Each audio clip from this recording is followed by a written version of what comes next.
Hey guys, this is Priyanka from Vallavar Vasigar Vattam. இந்த வீடியோவில் இதை பற்றி பார்க்க போகிறோம் பார்த்தீங்கன்னா ஏஜ் ஆஃப் ஷேக்ஸ்பியர் பற்றி தான் பார்க்க போகிறோம். ஸோ போன வீடியோஸ்லாம் ஃபுல்லாக ஏஜ் ஆஃப் சார்ஜர் பற்றின கான்செப்ட் தான் பார்த்தோம். ஸோ இந்த வீடியோவில் முழுக்க age of Shakespeare.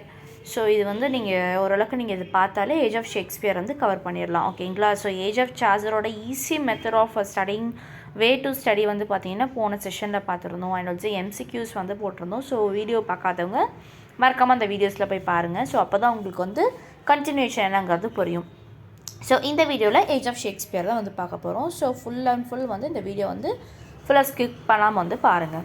So first one பார்த்தீங்கன்னா time period. So time period is nothing but age of Shakespeare எந்தெந்த பீரியட்லேருந்து எந்தெந்த பீரியட் ரூல்ட் ஆகிருக்கு அப்படிங்கிறது பார்க்கலாம். இட் இஸ் ரஃப்லி 1558 to 1603. That is a reign of Queen Elizabeth I.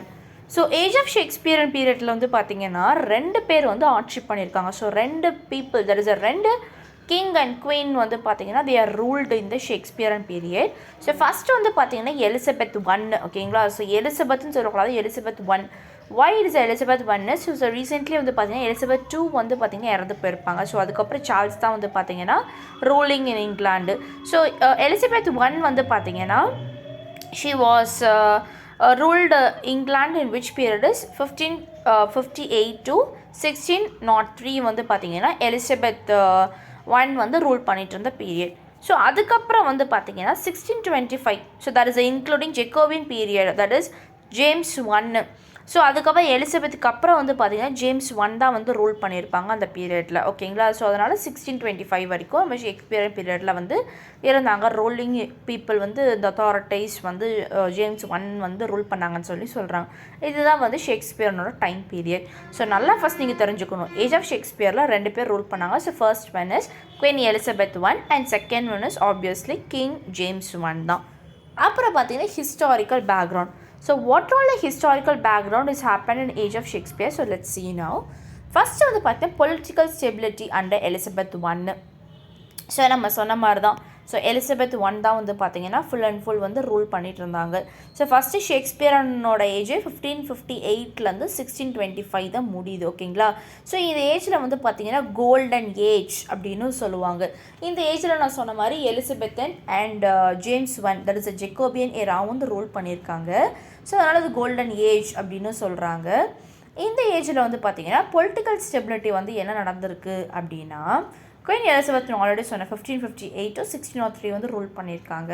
So இவங்க rule பண்ண பீரியடில் பார்த்தீங்கன்னா ரொம்ப பீஸ்ஃபுல்லாகவும் ஸ்டேபிள் ரீஜனாகவும் இருந்திருக்கு, ஓகேங்களா. ரொம்ப மக்கள் ரொம்ப பீஸ்ஃபுல்லான லைஃபே வாழ்ந்திருக்காங்க. ஸோ எந்த ஒரு கஷ்டமும் இல்லாமல், எந்த ஒரு ப்ராப்ளம்ஸ் இல்லாமல் பார்த்தீங்கன்னா they were lived in a simple life. So peaceful life ஜாலியாக என்ஜாய் பண்ணி வாழ்ந்திருக்காங்க. அண்ட் ஆல்சோ கல்ச்சுரல் ஃப்ளரிஷிங் சொல்லலாம், ஓகேங்களா. So they were used to their culture process and they were lived in a peaceful life. And also இந்த reformation period ரொம்ப பீக்கில் இருந்தது அப்படின்னு சொல்கிறாங்க, ஓகேங்களா. So this is the main thing is happen in that. So அதுக்கப்புறம் பார்த்தீங்கன்னா growth of national pride after defeating the Spanish Armada அப்படின்னு சொல்கிறாங்க. ஸோ இது ஒரு முக்கியமான விஷயம். ஸோ எலிசபெத்தின் பீரியடில் பார்த்தீங்கன்னா ஒரு முக்கியமான விஷயம் அப்படின்னே சொல்கிறாங்க. So why it is important is, so queen Elizabeth பீரியடில் பார்த்தீங்கன்னா ஆக்சுவலி என்ன நடந்தது அப்படின்னு பார்த்தீங்கன்னா, actually it was happen in 1588. So Spain king Philip II பார்த்தீங்கன்னா ஆக்சுவலி ஸ்பானிஷ் அர்மேடா அப்படிங்கிறது ஒரு கான்செப்டாக என்னங்கிறது நான் சொல்கிறேன் இந்த வீடியோவில். 1588 பார்த்தீங்கன்னா ஸ்பெயின் கிங் ஃபிலிப் II ஒரு ஆர்டர் பண்ணியிருக்காரு. What he ordered is, so invasion of England. So இவங்க ஸ்பானிஷ் பீப்புள் இங்கிலாண்டுக்குள்ளே இன்வேட் ஆகிறதுக்கான பிளான் இது, ஓகேங்களா. So who is the king of that time is Philip II in Spanish. So அதுக்கப்புறம் Philip Spanish armada of, so எத்தனை ships இங்கிலாண்டுக்கு போகிறதுக்கு use பண்ணியிருக்காங்க அப்படின்னா பார்த்தீங்கன்னா 124 ஷிப்ஸு, 27,000 men and 1,100 guns பார்த்தீங்கன்னா ஃப்ரம் லிஸ்பான். ஸோ லிஸ்பான்லேருந்து, ஓகேங்களா. ஸோ லிஸ்பான்லேருந்து இங்கிலாண்டு போகிறதுக்கு பார்த்தீங்கன்னா ஸோ இத்தனை ஷிப்ஸு, 27 மென்ஸு, 1,100 guns பார்த்தீங்கன்னா they were traveling into England, ஓகேங்களா. So Lisbon to England. So in which year is 1588 May 30 அன்னைக்கு. ஸோ May 30 1588 அப்போது. ஸோ இங்கிலாந்து அந்த பீரியட் அந்த டைமில் வந்து இங்கிலாண்டை ரூல் பண்ணது வந்து பார்த்திங்கன்னா queen Elizabeth one in that time. So அந்த டைமில் வந்து பார்த்திங்கன்னா இவங்க என்ன பண்ணியிருக்காங்க அப்படின்னா வந்து பார்த்திங்கன்னா 197 வெசல்ஸ், 16,000 men and 2,000 guns வந்து பார்த்திங்கன்னா குவீன் எலிசபெத் ஒன் தலைமையில் வந்து பார்த்திங்கன்னா தேவர் யூஸிங் இன் திஸ் ஓகேங்களா. ஸோ யூஸ் பண்ண ஸ்டார்ட் பண்ணியிருக்காங்க. நெக்ஸ்ட்டு வந்து பார்த்திங்கன்னா எதனால் வந்து Spanish is trying to invite England and 1588 அப்படின்ற கான்செப்ட் வந்து பார்த்திங்கன்னா ரீஇன்சிஸ்ட் பண்ணியிருக்காங்க. So what is a reinstate is nothing but Catholicism வந்து பார்த்திங்கன்னா இங்கிலாண்டுக்குள்ளே நுழைச்சிருக்காங்க ஓகேங்களா. ஆக்சுவலி இங்கிலாண்டுக்குள்ளே கேத்தலிசம் வந்து இருந்திருக்கு. பட் ஆனால் நம்ம எலிசபெத்தனோட ஃபாதர் ஓகேங்களா. ஸோ ஹென்ரி 8 வந்து பார்த்திங்கன்னா அவர் வந்து கேத்தலிசம் வந்து வேணாம் அப்படின்னு சொல்லிட்டு ப்ரொட்டஸ்டண்ட்டாக மாட்டார். ஸோ அதுக்கப்புறம் அவங்களோட டாட்டர் எலிசபெத் வந்து இல்லை கேத்தலிக் தான் அப்படின்ற மாதிரி அவங்க வந்து பார்த்திங்கன்னா சேஞ்ச் பண்ணிட்டாங்க. பட் என்னதான் இருந்தாலும் வந்து பார்த்திங்கன்னா ஸ்பானிஷ் பீப்புள் வந்து எதுக்காக வந்து இங்கிலாண்டுக்குள்ளே வந்து purpose what is the purpose to invite in England is to reinstate Catholicism in England. And also எண்டில் வந்து பார்த்திங்கன்னா இங்கிலீஷ் வந்து யாருக்கு சப்போர்ட் பண்ணாங்கன்னா டச் பீப்புளுக்கு தான். ஸோ டச் ரிபப்ளிக் இந்த நார்த்துக்கு தான் வந்து பார்த்திங்கன்னா சப்போர்ட் பண்ணியிருக்காங்கன்னு சொல்லலாம். எதனால் வந்து ஆக்சுவலி இந்த ஸ்பானிஷ் அரண்மனையில் வந்து பார்த்திங்கன்னா யார் வந்து வின் பண்ணியிருந்தாங்க அப்படின்னா இங்கிலாந்து பீப்புள் தான் ஆப்வியஸ்லி வின் பண்ணியிருந்தாங்க. ஸோ எப்படி வந்து வின் பண்ணாங்க அப்படின்ற ஒரு ஸ்டோரி இருக்குது. What is the story is so இவங்க Armada people. So Armada people வந்து பார்த்திங்கன்னா அட்டாக் பண்ணுறதுக்கு ரொம்ப டிஃபிகல்ட்டாக இருந்தது பிகாஸ் ஆஃப் த ஷிப்பு ஓகேங்களா. என்னடா ஷிப்பா அப்படின்னு நீங்கள் கேட்டிங்கன்னா அர்மடா வந்து ட்ரை பண்ணியிருக்காங்க ஷிப்பில் வந்து கரெக்டாக போகிறதுக்கு வந்து ட்ரை பண்ணியிருக்காங்க. ஸோ பட் ஆனால் வந்து பார்த்திங்கன்னா இங்கிலீஷ் ஷிப்ஸ் வந்து என்ன பண்ணியிருக்குன்னா அட்டாக் பண்ணிடுச்சு அவங்கள. ஸோ அட்டாக் பண்ணதில் வந்து பார்த்திங்கன்னா அர்மடாவோட ஷிப் வந்து பார்த்திங்கன்னா விண்டு ப்ளோ ஆகிடுச்சு ஓகேங்களா. ஸோ காற்று வந்து ரொம்ப காற்றடிச்சனால அவங்க ஷிப்பில் வந்து பார்த்திங்கன்னா கரெக்டாக வந்து வர முடியல. அண்ட் ஆல்சோ அவங்க ஸ்பானிஷோட ஷிப்ஸு வந்து நார்த் வேர்ட்ஸாக வந்து நோக்கி போயிடுச்சு. ஸோ நோக்கி போனனால வந்து பார்த்திங்கன்னா இங்கிலீஷ் வந்து ஈஸியாக வந்து சுலபமாக வந்து அர்மடா வந்து அட்டாக் பண்ண முடிஞ்சுது அப்படின்னு சொல்கிறாங்க ஓகேங்களா. So this is a story of Spanish armada. இதில் வந்து பார்க்கலாம். ஸோ இது வந்து ரொம்ப interesting and also it is a very important thing. So அதை நீங்கள் தெரிஞ்சுக்கணும். நெக்ஸ்ட் வந்து பார்த்திங்கன்னா expansion of trade and exploration. So நம்ம எலிசபெத் பீரியடில் வந்து பார்த்தீங்கன்னா நல்லாவே ட்ரேட் வந்து எக்ஸ்ப்ளோர் ஆச்சு ஓகேங்களா. ஸோ நல்லா எக்ஸ்பேண்ட் பண்ணாங்க, ட்ரேட் நல்லாவே எக்ஸ்பேண்ட் பண்ணாங்க. அண்ட் ஆல்சோ எக்ஸ்ப்ளோரேஷன் வந்து நல்லாவே இருந்தது. இந்த பீரியடில் வந்து பார்த்திங்கன்னா ரொம்ப அருமையான ஒரு எக்ஸ்ப்ளோரேஷன் அப்படின்னுமே சொல்லலாம். ஸோ நெக்ஸ்ட் வந்து பார்த்திங்கன்னா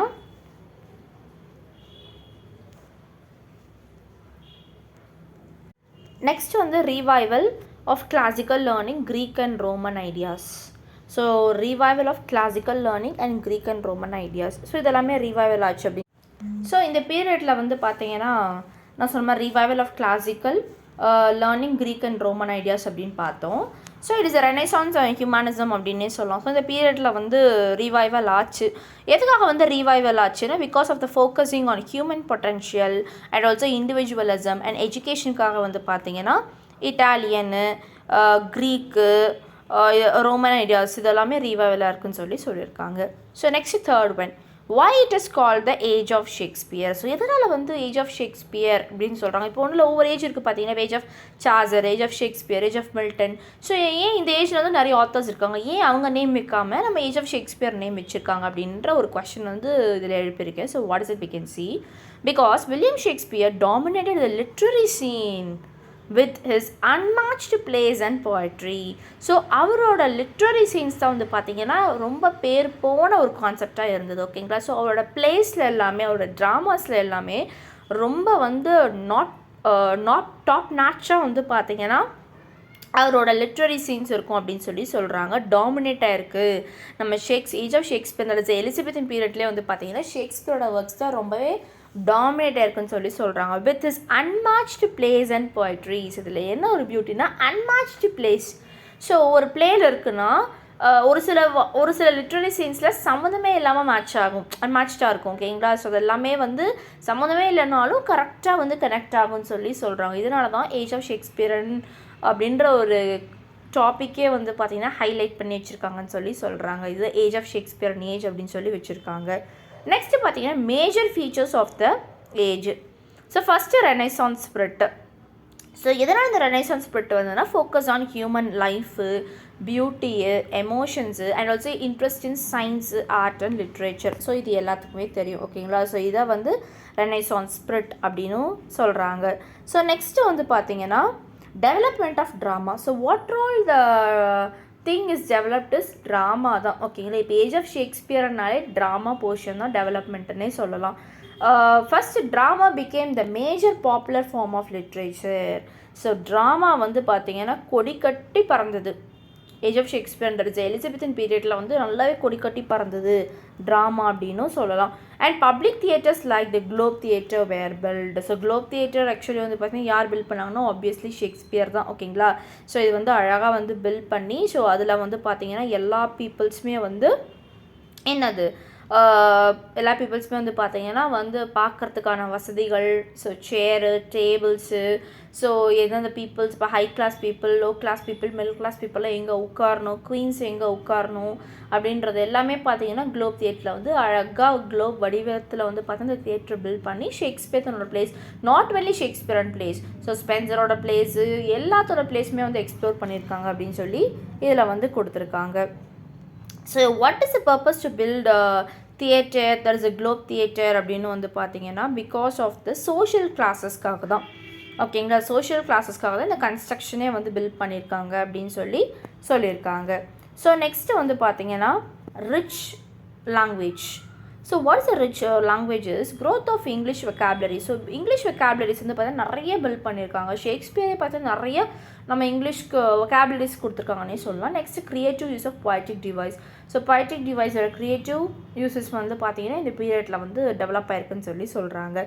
next is spirit of adventure. So what all adventures is happen in Elizabethan period is inspired by explorer like Sir Francis Drake. So explorer வந்து பார்த்தீங்கன்னா நிறைய எக்ஸ்ப்ளோர் பண்ணியிருக்காங்க இந்த பீரியடில். So let's see what is explorer is happen in the age of Shakespeare. So இந்த பீரியடில் வந்து பார்த்திங்கன்னா மோஸ்ட் அவுட்ஸ்டாண்டிங் பீரியட் அப்படின்னே சொல்கிறாங்க. ஓகேங்களா? எக்ஸ்ப்ளரேஷனுக்கு மோஸ்ட் அவுட்ஸ்டாண்டிங் ஏஜ் அப்படின்னு சொல்கிறாங்க. It is one mental and geographical perspective அப்படின்னும் சொல்கிறாங்க. ஸோ இந்த பீரியடில் வந்து கிரேட் தாட்ஸ் அண்ட் கிரேட் ஆக்ஷன்ஸும் வந்து நடந்திருக்கு டிஸ்கவரியில் அப்படின்னு சொல்கிறாங்க. And also appeals to the eye, the imagination அந்த மைண்டுன்னு சொல்கிறாங்க.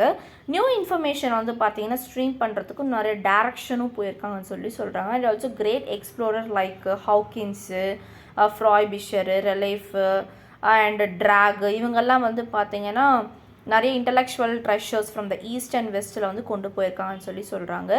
And spirit of adventure and travelled fuelled writers imagination அப்படின்ற கான்செப்டும் வந்து போயிருக்கு. The spirit of actions and adventures வந்து ப்ரிப்பேர் பண்ணியிருக்காங்க. அண்ட் ஆல்சோ ட்ராமாட்டிக் ரைட்டிங்கும் க்ரோ பண்ணுறதுக்காக நிறைய அட்வென்ச்சர் பண்ணியிருக்காங்க அப்படின்னும் இந்த டிஸ்கவரியில் வந்து பார்த்திங்கன்னா போயிருக்கு. And also new world, the period of discovery of the new world and of man அப்படின்னு இந்த கான்செப்டில் வந்து கொடுத்துருக்காங்க. It's a very important thing in this age. So next வந்து பார்த்தீங்கன்னா ஷேக்ஸ்பியரோட கான்ட்ரிபியூஷன். ஸோ ஷேக்ஸ்பியரோட கான்ட்ரிபியூஷன் வந்து பார்த்தீங்கன்னா டைப்ஸ் ஆஃப் பிளேஸு, ட்ராஜடிஸ்னால் வந்து பார்த்தீங்கன்னா ஹாம்லெட் வரும், மேக்பெத்து, ஒத்தேலோ, கிங் லியர். காமெடிஸ்னால் as you like it, 12th night. ஹிஸ்ட்ரிஸ்னால் ஹென்ரி 5, ரிச்சர்ட் 3. போய்ட்ரினா ஷேக்ஸ்பியரோட சானட்ஸ் 154 சானட்ஸ் வரும். நெக்ஸ்ட் பார்த்தீங்கன்னா other important writers like Christopher Marlowe. So Christopher மார்லோட famous book Doctor Faustus. Ben Jonson. So Ben ஜான்சனோட famous ஆனது Volpone. Edmund ஸ்பென்சரோட famous the Faerie Queene. Francis Bacon வந்து அவரோட எஸ்ஸே வந்து பார்த்திங்கன்னா ரொம்ப ஃபேமஸான ஒரு concept. Next types of literature in this age. இந்த ஏஜில் என்ன லிட்ரேச்சர் வந்து பார்ட்டிசிபேட் பண்ணியிருக்குன்னா drama first, it is a most important thing. Next poetry. So prose is nothing but essays, translation. And இது மூணு தான் வந்து பார்த்திங்கன்னா இந்த பீரியடில் வந்து நல்ல ஒரு லிட்ரேச்சர் வந்து எக்ஸ்போஸ் பண்ணியிருக்காங்கன்னு சொல்கிறாங்க. Next theatres and audience. So theatres வந்து இந்த ஏஜில் எப்படி இருக்கும் அப்படின்னா தியேட்டர்ஸ் வேர் ஓப்பன் ஏர். ஸோ நல்லா காத்தோட்டமாக தியேட்டர் வந்து நல்லா சாத்தி இருக்காமல் நல்லா வந்து வெட்ட வெளியில் நல்லா ஓப்பனாகவே இருக்கும் அந்த theatre. And also people from all classes attend. So நான் சொன்ன மாதிரி high class people, middle class people, low class people எல்லா பீப்புள் அட்டன் பண்ணுற மாதிரி தான் இந்த தியேட்டர் வந்து இருக்கும்.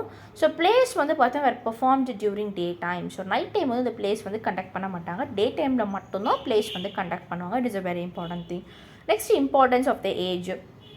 So it is a golden age of English drama, development of modern English, and also universal themes like love, ambition, jealousy, power, இது எல்லாமே வந்து இந்த ஏஜில் ரொம்ப இம்பார்ட்டண்டான திங் இருக்குது. ஸோ அதுக்கு முன்னாடி ஒரு சில கான்செப்ட்லாம் நான் என்னன்றது சொல்கிறேன். இது நான் ஆக்சுவலி நான் ஆரம்பத்திலே சொல்லியிருக்கணும், பட் நான் வந்து சொல்ல மறந்துட்டேன். So let's see it. So first வந்து பார்த்திங்கன்னா சோஷியல் டெவலப்மெண்ட் பற்றி ஒரு சில விஷயம் வந்து நான் சொல்கிறேன், ஓகேங்களா. So social development is nothing but இந்த ஏஜில் வந்து நல்லா டாக்ஸ் வாங்கினாங்க, வெல்த்தியாக இருந்தாங்க. அண்ட் ஆல்சோ எலிசபெத் வந்து பார்த்திங்கன்னா நல்ல மக்களை வந்து பார்த்துக்கிட்டாங்க. ஸோ கேத்தலிக்ஸ் வந்து பார்த்திங்கன்னா உள்ளே நுழைஞ்சிது. அதுக்கப்புறம் வந்து பார்த்திங்கன்னா ப்ரொட்டஸ்டன்ட் வந்து அந்த டைமில் வந்து ஒன்றுமே இல்லாமல் ஓரளவுக்கு வந்து பார்த்திங்கன்னா காமாக இருந்தது. ஸோ அதுக்கப்புறம் நம்ம ஜேம்ஸ் 1 வந்ததுக்கப்புறம் தான் வந்து பார்த்திங்கன்னா என்ன இருக்குது, மறுபடியும் வந்து ப்ரொட்டஸ்டன்ட் வந்து எழுஞ்சுது அப்படின்னும் சொல்கிறாங்க, ஓகேங்களா. ஸோ ஆக்சுவலி எத்தனை வருஷம் வந்து நம்ம பார்த்த மாதிரி தான், எத்தனை இயர் வந்து நம்ம எலிசபெத் வந்து ரூல் பண்ணியிருக்காங்க அப்படின்னா நம்ம ஆப்வியஸ்லி தெரியும் 1558 தான் ரூல் பண்ண ஸ்டார்ட் பண்ணியிருக்காங்க. To the death of James 1 in 1625 தெரியும். ஆக்சுவலி 67 இயர்ஸாக வந்து டிவைட் பண்ணியிருக்காங்க, 3 செக்ஷனாக வந்து டிவைட் பண்ணியிருக்காங்க. ஃபர்ஸ்ட் 21 இயர்ஸ் வந்து பார்த்தீங்கன்னா குவீன் எலிசபெத் ரீஜன் அப்படின்னு சொல்கிறாங்க. நெக்ஸ்ட் 24 இயர்ஸ் பிட்வீன் வந்து பார்த்தீங்கன்னா that is a publication of shepherd's ஸ்பென்சரோட shepherd's calendar and her death அப்படின்னு சொல்கிறாங்க. அண்ட் 22 இயர்ஸ் வந்து பார்த்தீங்கன்னா ஜேம்ஸ் 1 ரூல் அப்படின்னு சொல்கிறாங்க. இதுதான் ஃபஸ்ட் செக்ஷன் நான் சொல்லியிருக்கணும், பட் நான் வந்து சொல்ல மறந்து நான் லாஸ்ட்டில் சொல்கிறேன், ஓகேங்களா. 21 years is Queen Elizabeth, 24 years is ஸ்பென்சரோட shepherd's calendar and her death, and 22 years வந்து பார்த்தீங்கன்னா ஜேம்ஸ் 1 ரூல் அப்படின்னு சொல்கிறாங்க. ஸோ ஃபர்ஸ்ட் பார்ட் இருக்குது பார்த்தீங்கன்னா 21 இயர்ஸ் சொன்னேன் பார்த்தீங்கன்னா அந்த 21 years is a first part என்ன சொல்கிறாங்கன்னா it is known as time of preparation அப்படின்னு சொல்லுவாங்க, இல்லைனா spring tide in Elizabeth and literature அப்படின்னு சொல்லுவாங்க. செகண்ட் பார்ட் வந்து தட் இஸ் 24 இயர்ஸ் என்ன சொல்கிறாங்க அப்படின்னா time of full fruitation or summer அப்படின்னு சொல்லுவாங்க. Third part that is James 1 rule பண்ண பீரியட் தட் இஸ் 22 இயர்ஸ் வந்து பார்த்தீங்கன்னா டைம் ஆஃப் டிக்ளைன் ஆர் ஆட்டம்னு சொல்லுவாங்க, ஓகேங்களா. ஸோ இந்த டிவிஷன்ஸ் எல்லாமே நீங்கள் அப்ளை பண்ணிக்கணும். பட் இந்த 2 டிவிஷன் நான் சொன்னேன் இல்லை, அந்த 2 டிவிஷன்லவே நம்ம எலிசபெத் வந்து இருந்திருக்காங்க, ஓகேங்களா, இருந்திருக்காங்க. ப்ளஸ் செகண்ட் டிவிஷனில் வந்து பார்த்தீங்கன்னா அவங்களோட டெத் வந்து பார்த்துருக்காங்க. ஸோ அதுக்கப்புறம் தேர்டில் வந்து ஃபுல்லாக ஜெக்கோபியனே இருந்திருக்காங்க, ஓகேங்களா. ஸோ இது ஜெக்கோபியன் பீரியட்ஸும் வந்து பார்த்தீங்கன்னா should also be included in the broad term the age of Shakespeare அப்படின்னு கொடுத்துருக்காங்க. It is known as golden age of literature அப்படின்னு சொல்லியிருக்காங்க. ஸோ இந்த பீரியடில் வந்து time of peace, economic success, stability, liberty, discoveries எல்லாமே நோட்டபிள் செக்ஷன் வந்து இருந்திருக்கு, ஓகேங்களா. அண்ட் நிறைய ஆத்தர்ஸ் வந்து பார்த்தீங்கன்னா இதில் வந்து ஷைனாக இருக்காங்க அப்படின்னும் இந்த ஏஜில் வந்து கொடுத்துருக்காங்க. So next conclusion. So conclusion வந்து பார்த்தீங்கன்னா the age of Shakespeare is called the golden period of English literature because of its rich creativity, powerful drama and lasting influence. So Shakespeare and his contemporaries made English literature world famous. It is a very important thing. So this is the age of Shakespeare ஓட concept. இதை நீங்கள் படிச்சுக்கிட்டாலே வந்து பார்த்தீங்கன்னா நம்ம வந்து fulfilled age of Shakespeare படிச்சிடலாம், ஓகேங்களா. So நம்ம ஒரு ஏஜ் படிக்கிறோம் அப்படின்னா ஃபஸ்ட்டு வந்து நம்ம தெரிஞ்சுக்க வேண்டியது ஹிஸ்ட்ரி. ஸோ இந்த ஏஜில் வந்து எந்தெந்த கிங்கோ குவீனோ வந்து ரூல் பண்ணாங்க, ஸோ எந்த இயரில் ரூல் பண்ணாங்க, ஸோ அவங்க என்னென்ன நல்லது வந்து செஞ்சுருக்காங்க. இப்போ ஒன்றில் ஒரு தலைவர் வராருன்னா என்னென்ன நல்லது பண்ணியிருக்காங்க, ஸோ என்னென்ன திட்டம் வந்து கொண்டு வந்திருக்காங்க, இதெல்லாம் நமக்கு தெரியுது பார்த்தீங்களா. ஸோ அதே மாதிரி தான் எப்படி நம்ம இந்தியன் ஹிஸ்ட்ரி தெரிஞ்சிருக்கோ அதே மாதிரி இங்கிலாந்து ஹிஸ்ட்ரி வந்து நம்ம வந்து ப்ராப்பர்லி தெரிஞ்சுக்கணும். Because of we were English literature student, அதனால நீங்கள் தெரிஞ்சுக்கணும், ஓகேங்களா. ஸோ அதே மாதிரி தான் கிங்கோ குயினோ, ஸோ அவங்களோட இயரு, ஸோ அவங்க என்னென்ன பண்ணியிருக்காங்க, என்னென்ன நல்ல விஷயங்கள் பண்ணியிருக்காங்க, அவங்க நல்லவங்களா கெட்டவங்களா இல்லை வந்து தப்பானவங்களா எல்லாமே நீங்கள் தெரிஞ்சுக்கணும், ஓகேங்களா. So and then authors, so all authors appeared in this period அப்படின்னு சொல்லி நீங்கள் எல்லாமே தெரிஞ்சுக்கணும். அண்ட் ஆத்தரோட ரைட்டிங்ஸ், ப்ரோஸ் ஆகட்டும், பொயட்ரி ஆகட்டும், ட்ராமா ஆகட்டும் எல்லாமே தெரிஞ்சிடும். ஓகேங்களா? ஸோ நெக்ஸ்ட் வீடியோவில் என்ன போடுவேன் அப்படின்னா, ஏஜ் ஆஃப் ஷேக்ஸ்பியரில் என்னென்ன ஆத்தர்ஸ் என்னென்ன ஒர்க்ஸ் எழுதியிருக்காங்க, எந்தெந்த இயரில் எழுதியிருக்காங்கிறது உங்களுக்கு நான் வந்து அப்டேட்டாக வந்து கொடுப்பேன். ஸோ நீங்கள் அது படித்தாலே ஏஜ் ஆஃப் ஷேக்ஸ்பியர் தான் நீங்கள் கம்ப்ளீட் பண்ணிடலாம். ஓகேங்களா? ஸோ இந்த வீடியோ வந்து பிடிச்சிருந்தா மறக்காமல் சப்ஸ்கிரைப் பண்ணிக்கோங்க எங்களோட சேனலை. ஸோ லைக் பண்ணிக்கோங்க அண்ட் ஆல்சோ கமெண்ட் பண்ணுங்கள். என்ன டவுட்ஸ் ஆகட்டும், இல்லை நான் ஏதாவது தப்பாக சொன்னதாகட்டும், you can make me a comment in YouTube channel. ஓகேங்களா? ஸோ அண்ட் ஆல்சோ UGTRBக்கு அட்மிஷன்ஸ் வந்து போயிட்டுருக்கு. ஸோ மறக்காமல் கிளாஸ் வந்து ஜாயின் பண்ணுறதா சீக்கிரமாக ஜாயின் பண்ணிவிடுங்க. So test batches also going on. So class நீங்கள் ஜாயின் பண்ணால் கூட நீங்கள் ஜாயின் பண்ணிக்கலாம். Have any doubts you can contact me at any time. So 8056713273 contact number கொடுத்து